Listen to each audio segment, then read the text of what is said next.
Hello friends, I am Dr. Ankita Singh Chakoria, PhD in Biotechnology. Also, I have qualified CSI NET JRF with All India Rank 103. आज हम बात करने वाले हैं genetic disorder की series में thalassemia की। थैलेसीमिया एक ऑटोसोमल रिसेसिव जेनेटिक डिसऑर्डर है। ऑटोसोमल का नाम लिया, that means it is not related to the sex chromosome, it is related to the autosomes. ठीक है, अब बात करें शुरू से। ये एक बड़ा ही हेल्दी पर्सन है जिसमें कि कोई खराबी नहीं है, कोई विकार नहीं है। ठीक है, इसका हीमोग्लोबिन, लंग्स, सब कुछ अच्छा चल रहा है, तो बिल्कुल सही होगा। इनहेल एक्सहेल करेगा, इसका आरबीसी आएगी, ऑक्सीजन ग्रैब करेगी, पूरे बॉडी में ट्रैवल करेगी और हर एक सेल तक ऑक्सीजन बड़ा ही आराम से विदाउट एनी हर्डल पहुंचेगा। हर एक सेल अपना अच्छा काम करेगी। ये पूरी जिंदगी अपनी जी के जब एक नॉर्मल लाइफ जिएगा और तब जब भी इसका लिखा होगा तब इसका लाइफ एंड होगा। ठीक है, अब ऐसा क्या है, क्या ऐसी चीज है जो कि हमारे बॉडी में ऑक्सीजन को ट्रैवल कराता है? क्वेश्चन ये उठना चाहिए आइडियली।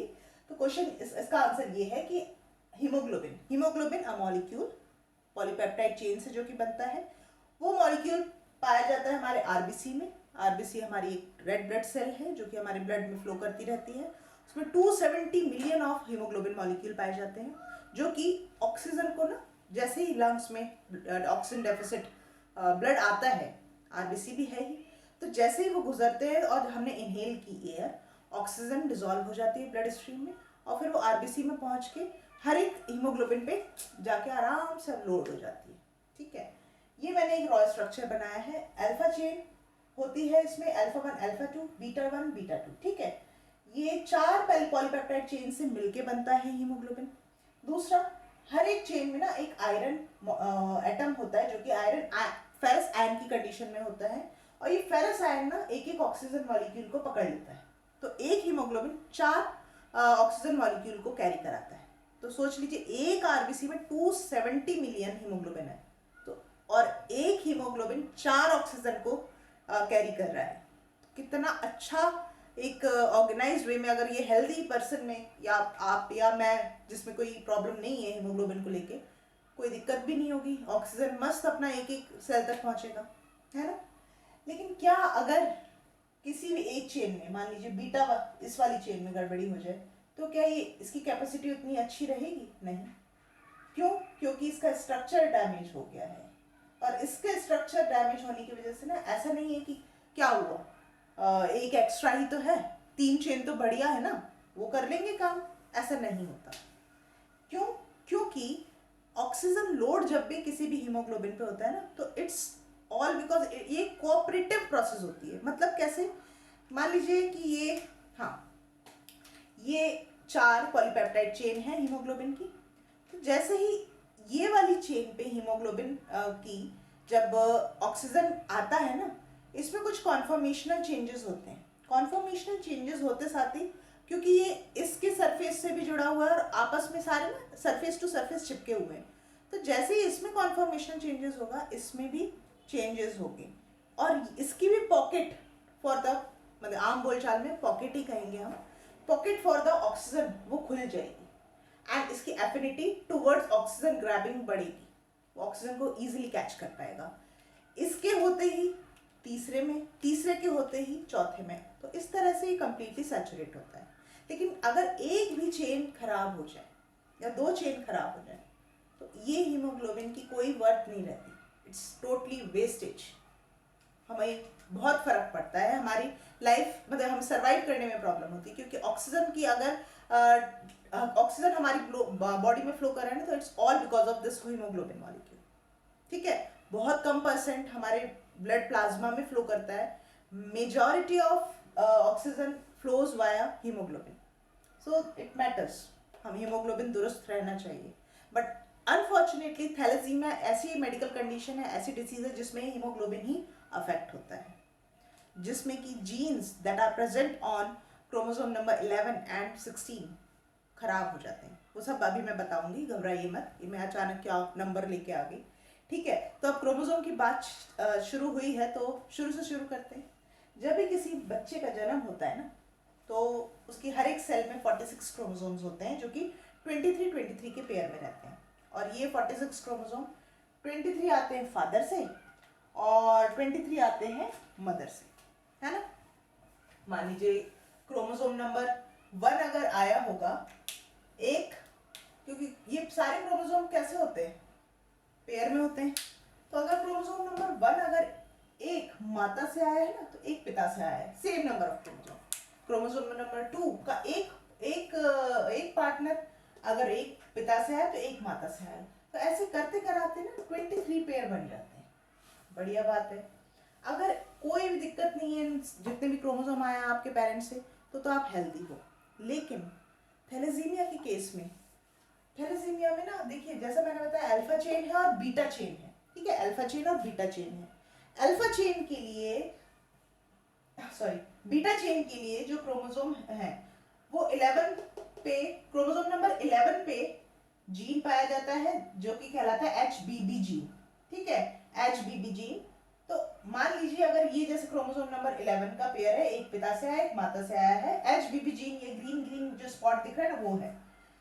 ये अगर बढ़िया तरीके से आया, दोनों पेरेंट्स से हेल्दी आया है, हेल्दी फॉर्म में आया है, तो of course it will express a healthy protein, कोई दिक्कत नहीं है। बीटा 1 भी बनेगी, बीटा 2 भी बनेगी और अल्टीमेटली हीमोग्लोबिन को कोई दिक्कत नहीं होगी। लेकिन क्या हो अगर इस जीन में कोई म्यूटेशन आ जाए, चाहे इसमें या उसमें या दोनों में ही आ जाए, तो उस केस में क्या होता है, चीज़ें गड़बड़ हो जाती हैं।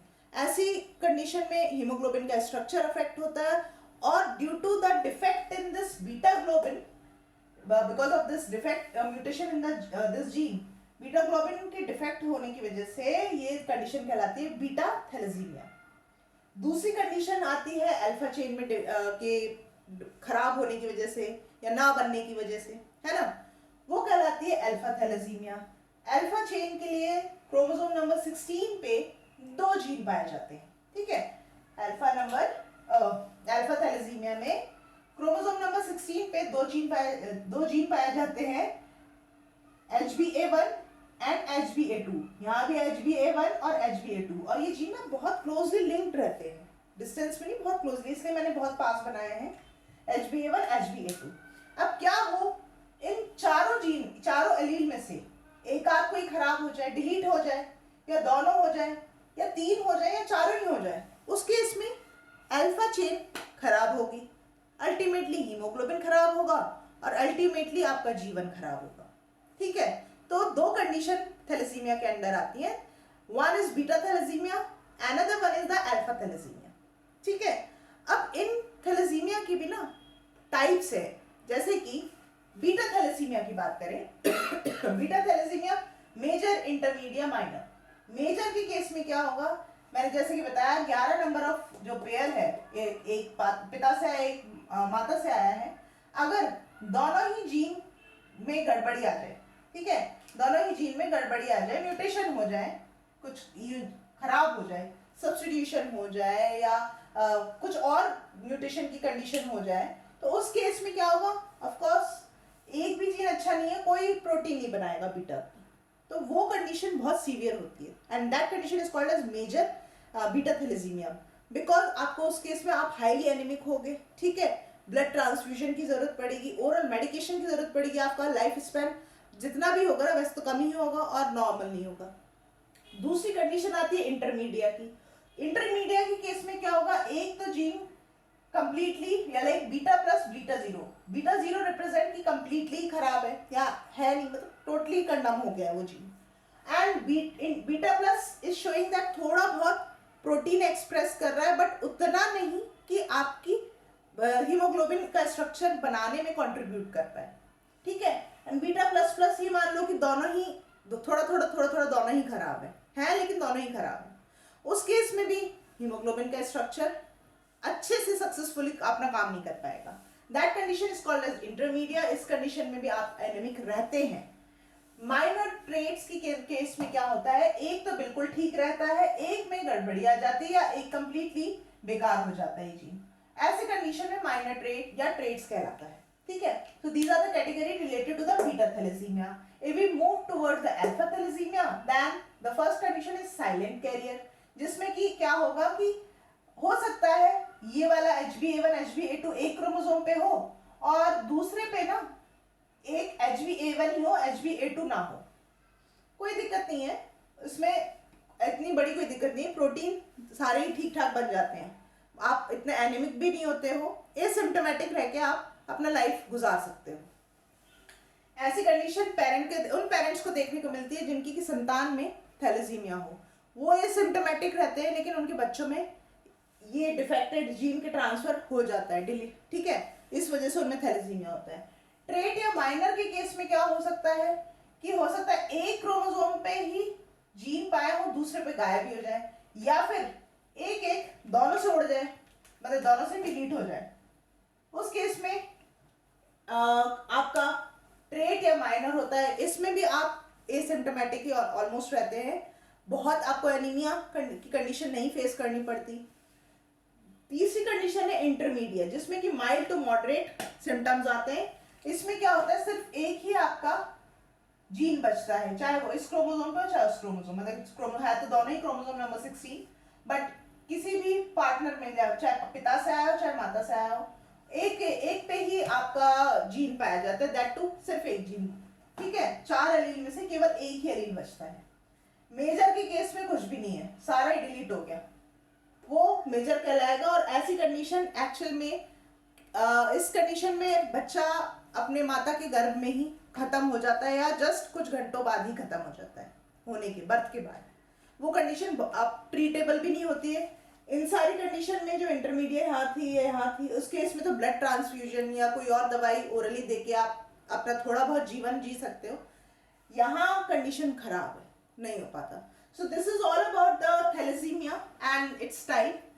देखिए इसका डायग्नोसिस कैसे हो सकता है, सिंपल ब्लड टेस्ट होता है, ठीक है, या फिर अब प्रीनेटल, लाइक अगर कोई महिला प्रेग्नेंट है तो उसके केस में आप बिल्कुल अर्ली प्रेगनेंसी टाइम पे ही आप डॉक्टर्स गायनेकोलॉजिस्ट सजेस्ट कर देते कि भैया थैलेसीमिया टेस्ट करा लो, होने वाले बच्चे में कहीं अगर थैलेसीमिया है तो अननेसेसरी यू कैन डिसाइड कि आपको ये प्रेगनेंसी कंटिन्यू करनी है या अबॉर्ट करनी है, क्योंकि थैलेसीमिया बहुत, देखिए ये सारी कंडीशन बताए कि लाइफ लॉन्ग जितना भी लाइफ होता है ना, प्रॉब्लम रहती है पेरेंट्स को भी और बच्चे को भी, तो प्रीनेटल टेस्ट भी होते हैं।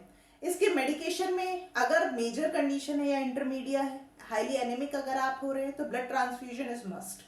दूसरा, ओरली आपको दवाई दी जाती है जिसमें कि आयरन चेलेशन के लिए इसलिए क्योंकि यहाँ पे क्या होता है, जब ये खराब स्ट्रक्चर हीमोग्लोबिन का बनता है ना, तो आरबीसी का भी ना स्प्लीन में जाके जल्दी जल्दी खराब होती है और ये मतलब डैमेज होती है, उसका डिस्ट्रक्शन होता है। अब उस केस में क्या होगा कि आयरन तो दुरुस्त है ना, आपकी बॉडी में आयरन बढ़ना शुरू हो जाता है, आयरन बढ़ रहा है, बाकी पॉलीपेप्टाइड चेन का तो तोड़ दिया लेकिन आयरन घूम रहा है। अब excess of iron is also very bad, तो आपको आयरन चिलेशन वाली कुछ दवाई दी जाती है जिनका की नाम है डेफेरोक्सामिन एंड डेफेरिप्रोन, तो इस तरह की दवाइयाँ दी जाती हैं। आपको फॉलिक एसिड दी जाती है क्योंकि आपकी ग्रोथ में भी काफ़ी फर्क पड़ता है। और एक और इसका ट्रीटमेंट है कि आप बोन मैरो ट्रांसप्लांट करा लें, बट दैट टू इज कोई गारंटी वाला ट्रीटमेंट नहीं है, ठीक है। तो डाइसी कंडीशन हो सकता है, आपका स्टेम सेल्स आपकी कुछ अच्छी आ गई है तो आपका काम बन जाए, और हो सकता है वो ना भी हो पाए, तो it's a dicey condition. So these are the treatment that is available for the thalassemia, autosomal recessive genetic disorder related to chromosome number 11 and 16.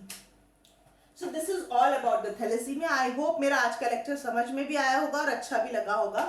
नहीं लगा है तो please mention in the chat box, और अगर अच्छा लगा हो तो वो भी मेंशन कर दीजिएगा। मिलते हैं आगे के लेक्चर्स के साथ में। Till then stay safe and stay blessed. Bye bye.